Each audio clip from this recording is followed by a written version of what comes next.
On est censé ignorer la loi. C'est dans cette optique que l'émission Tout sur la loi reçoit Monsieur Dan Caleb Epovo, président de Lex Militum, pour nous parler de l'importance du droit. Le droit en tant que tel a plusieurs définitions. Mais la définition que je vais vous donner tout à l'heure est très simple et concrète. Le droit est l'ensemble des règles juridiques établies dans une société afin d'organiser le vivre ensemble entre les personnes vivantes, tout simplement. À cette question, non. Tout d'abord, une société est l'ensemble communautaire des êtres humains. Vivre sans droit, c'est vivre dans une jungle. Autrement dit, je pourrais dire que nous aurons des morts, des accidents sans qu'il y ait un coupable. Et hormis cela, l'un des 10 commandements de la Bible, autrement dit le 6e commandement que Dieu nous a donné, c'est que tu ne tueras point. Et à cela s'ajoute l'article 4 du Code de la famille qui dispose à son lieu. Je vais vous lire. Cet article qui dit « Toute personne humaine est sacrée.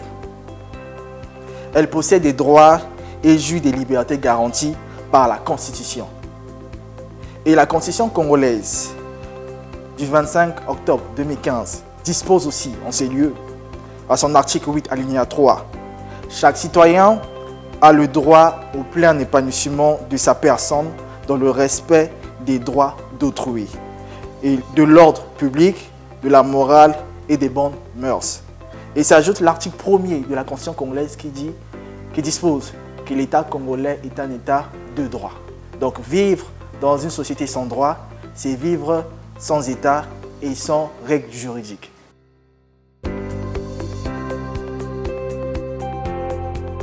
Bien sûr que oui. Grâce au droit, nous pouvons avoir des barrières à certaines choses que nous pouvons faire ou nous ne pouvons pas faire. Le droit est une garantie de la vie commune.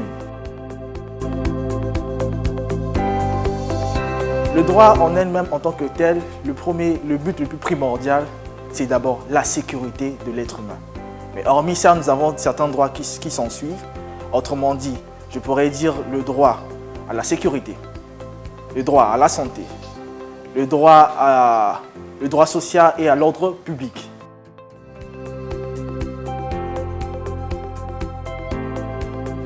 Qui fait et applique le droit. Je crois que tout citoyen congolais peut faire et appliquer la loi. Pourquoi? Déjà, nous avons constaté en matière juridique que c'est le législateur qui fait la loi. Le législateur est un organe qui est composé des députés, autrement dit de l'Assemblée nationale. Ceux qui appliquent le droit, ce sont autrement dit des magistrats et des fonctionnaires de l'ordre public.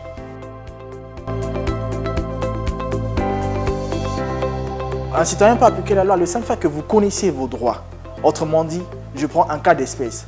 Dans une société ou dans la rue, vous êtes injuré, vous pouvez appliquer la loi en allant dénoncer ce parjure auprès du tribunal compétent et saisir un magistrat.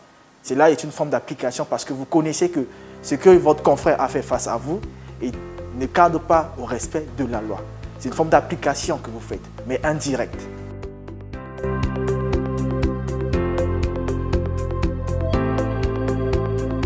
Les lois ne sont pas telles nécessairement écrites. Pourquoi? Parce que nous avons la coutume aussi. On ne va pas se dire que la coutume est écrite, mais nous avons des tribunaux traditionnels qui ont connaissance de ces coutumes, qui les appliquent. Et ces tribunaux sont aussi reconnus par l'État congolais. Notamment, je prends exemple, un cas simple. Nous avons au quartier de Vouvou le tribunal pour sorciers. Mais elle est reconnue, comme je dirais, elle est reconnue par l'État. Et je crois que le président, c'est M. Yoyo, si ma mémoire est bonne.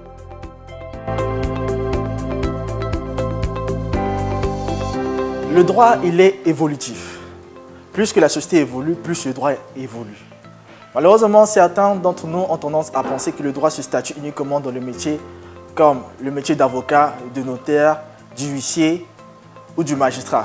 Malheureusement, pour ces personnes qui pensent que le métier du droit se statue uniquement dans ces 4 métiers, je dirais qu'ils ont tout faux parce que le métier du droit, de nos jours, nous avons plus de 10 métiers du droit. Nous avons les notaires, les avocats, les magistrats, les huissiers, les conseillers juridiques, les conseillers fiscaux, les conseillers en assurance et plein d'autres.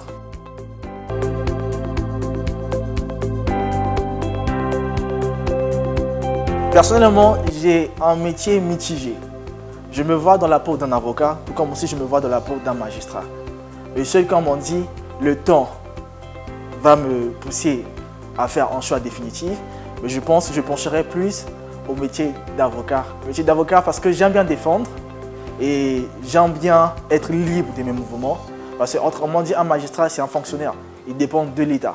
Alors que moi, j'aimerais dépendre de moi-même afin que quiconque sera face à moi ou le client qui viendra me faire confiance soit sûr et serein de mon bon sens afin de le défendre.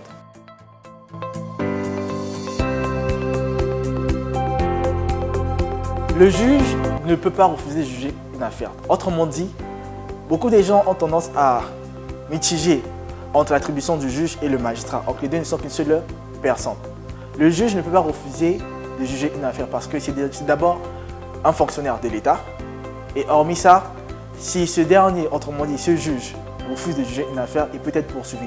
C'est par là que je veux vous lire l'article 185, au cas où si un juge refusait de poursuivre une affaire.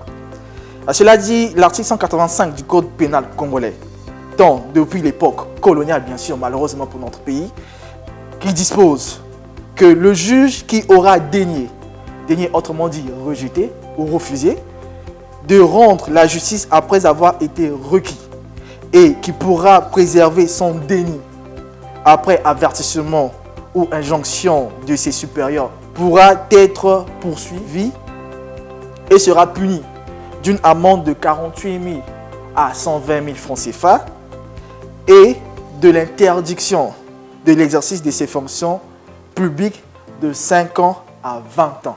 Donc c'est par là que je peux dire que même si ce dernier refuse de juger une affaire, personnellement, il peut être poursuivi par une tierce personne. Tout comme aussi, le juge aussi peut ne pas prendre une affaire, à moins, sauf cas d'exception, il soit recusé.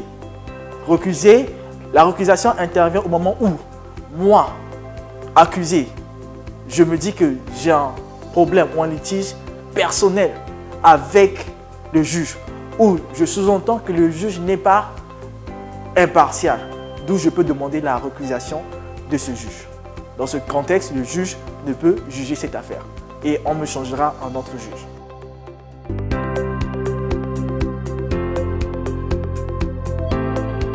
Bon, ce phénomène est très concret parce que souvent on a tendance à voir ces magistrats corrompus, mais on ne sait pas quoi faire ou où aller. Si vous trouvez qu'un magistrat est corrompu ou s'il est corrompu, la première des choses, on dit, en droit, ce n'est pas la supposition, mais c'est la preuve.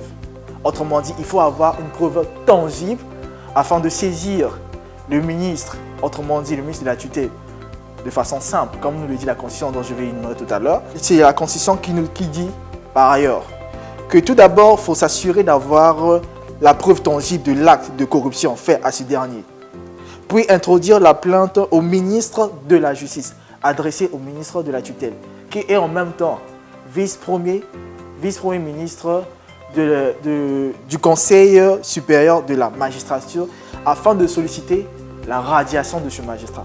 Autrement dit, si ce magistrat est corrompu, après avoir sollicité l'intervention du ministre et que le ministre ait été saisi, si vos preuves sont tangibles et captivantes, le ministre peut demander la radiation de ce magistrat. Autrement dit, le magistrat le fonctionnaire public qui était magistrat ne sera plus magistrat à vie.